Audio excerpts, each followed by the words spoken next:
आज हम इस सूत्र में ये बात जानेंगे कि वाणी के बिना भी सब कुछ दिया जा सकता है और लिया भी जा सकता है। आज हम इस सूत्र में जानते हैं कि कैसे लिया जाता है वाणी के बिना और कैसे दिया जाता है। लोणा कहता है कि मैं इस संसार को जो सत्य देना चाहता हूँ वो वाणी तो दे नहीं सकती है। मैं जिस सत्य की बात करता हूँ उसको ना तो वाणी ले सकती और ना वाणी उसको दे सकती, क्योंकि जो वाणी से सत्य दिया जाता है उसकी तोड़ मरोड़ करी जा सकती है। वो तोड़ा भी जा सकता है और मरोड़ा भी जा सकता है, क्योंकि जो सत्य हकीकत है वह वाणी के द्वारा कोई भी बयान नहीं कर सकता। ना तो आज तक किसी ने करी है और ना कोई कर पाएगा, क्योंकि वाणी चुराई जा सकती है परंतु मैं जो सत्य कहता हूँ वो चुराया नहीं जा सकता। मैं जो सत्य देना चाहता हूँ उसका कोई कभी भी लेवाड़ होगा तब भी मैं उनका देवाड़ होगा, क्योंकि वाणी में सत्य देना तो पड़ता है परंतु वो संपूर्ण नहीं होता है। सत्य की केवल परछाई मात्र ही होती है, क्योंकि वाणी में सत्य को लेवाड़ सब जगह मिल जाएंगे, बहुत सारा मिल जाएंगे। वाणी से सत्य को धारण करना बड़ा सरल है, सहज सा कार्य है, हर कोई धारण कर सकता है, क्योंकि वाणी सबके मन भा जाती है और हमारा अखंड सत्य सबके मन नहीं भाता, वहाँ तक मन की पहुँच नहीं होती, क्योंकि मन की दौड़ वाणी तक ही सीमित है। मैं जो सत्य देने की बात कर रहा हूँ वो बिना वाणी दिया जा सकता है और लिया भी जा सकता है। वो अखंड सत्य मौन है। मौन से लेना और देना तब भी संभव है कि जो मौन को जानता है वो ही एक दूसरे से मौन में संवाद कर सकता है, क्योंकि मौन का संवाद हर कोई नहीं जानता कि मौन में संवाद कैसे होता है, क्योंकि मौन की प्रतिक्रिया, मौन का बोलना सब नहीं समझते। जो बिना वाणी दिया जाता है वो ही सब कुछ सत्य होता है। जो मौन में दिया जाता है वहाँ तन मन बुद्धि विचार का कोई काम नहीं होता है। जो मौन में दिया जाता है एक दूसरे को एक दूसरे ने, वो बेविचार विचारणीय होता है। वाणी में चाहे कोई कितना ही कुछ दे डालो, जहाँ तक वाणी की पहुँच है वहाँ तक ही वो पूछेगा, वहाँ तक पहुँच कर ही रुक जाएगा, वो कभी मौन तक नहीं पहुँच पाएगा, क्योंकि जब वाणी मौन में पहुँच जाती है तो फिर वाणी वाणी नहीं रह जाती, केवल मौन हो जाता है। यदि मौन वाणी में पहुँच जाता है तो फिर मौन मौन नहीं रह जाता, वाणी का रूप ले लेता है। इसलिए मौन कभी वाणी में उतर कर भी नहीं उतरती है और वाणी कभी मौन में पहुँच कर भी नहीं पहुँचती है, क्योंकि जो मौन में कहता है उसको वाणी में भी कहना पड़ता है। जो मौन में कहता है मौन को वो ही सुन सकता है जिसके पास मौन को सुनने के लिए कान पर्याप्त ही, वो ही मौन को सुन सकता है। परंतु मौन को सुनने के लिए सबके पास कान पर्याप्त नहीं होते हैं, कोई बिरलों के पास होते हैं।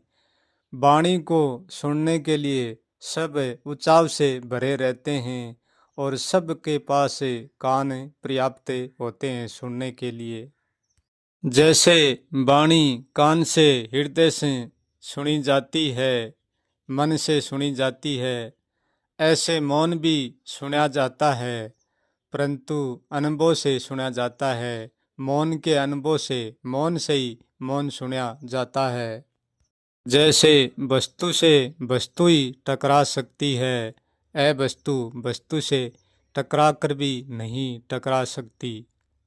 ऐसे ही मौन को मौन से ही सुना जा सकता है और वाणी को वाणी से ही सुना जा सकता है।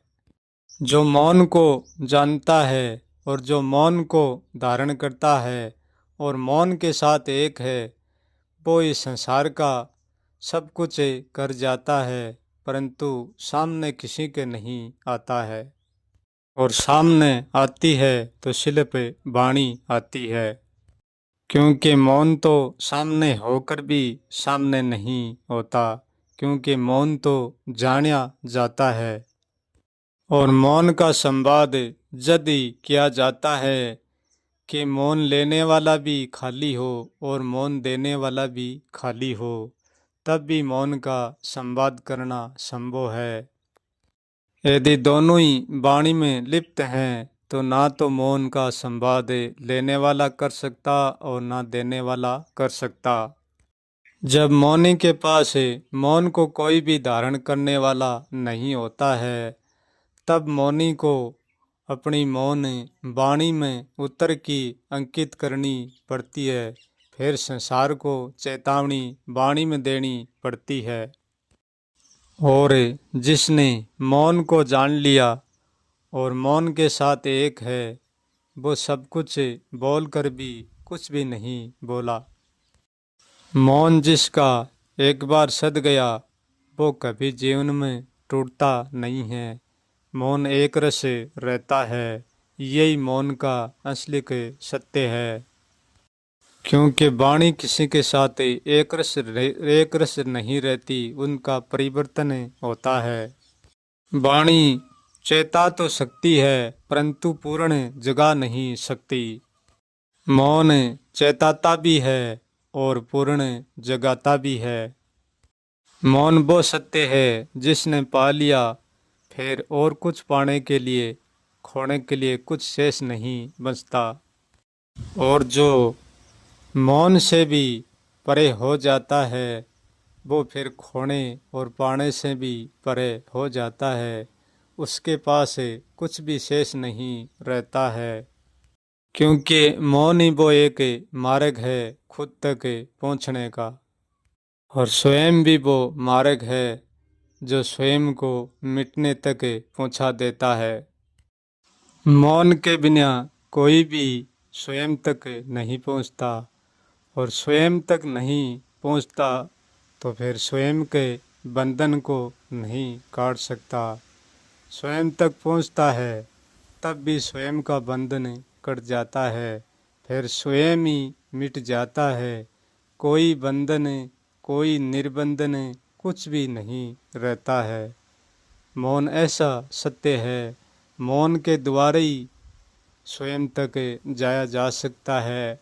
मौन के बिना खुद तक जाने का कोई भी मार्ग नहीं है। और मौन वो मौन है, मौन के अलावा उसमें कुछ भी करना नहीं पड़ता। यदि मौन में हम कुछ करेंगे तो वो मौन नहीं, वह वाणी होगी। और मौन का रास्ता ऐसे होते हैं जैसे पानी पर लकीर खींचना। जैसे पानी की लकीर सारने से पहले ही गायब हो जाती है, ऐसे ही मौन का रास्ता चलने से पहले ही गायब हो जाते हैं। फिर भी मौन रास्ता देता है। मौन का रास्ता होकर भी कोई रास्ता नहीं है। लूणा कहता है कि जो मौन को जानता है वो मेरी वाणी पर नहीं उलझेगा, वो मेरी मौन तक पहुँचने का प्रयास करेगा। और मौन सबको संदेश देने के लिए सदा ही मौजूद रहेगा, कभी नहीं मिटने वाला है। वाणी से सोया हुआ जाग तो जाएगा, परंतु नींद पूर्ण नहीं उड़ा पाएगा। मौन में और वाणी में यही फर्क है। जो मौन में जाग जाएगा वो ना कभी सोएगा फिर ना कभी जागेगा।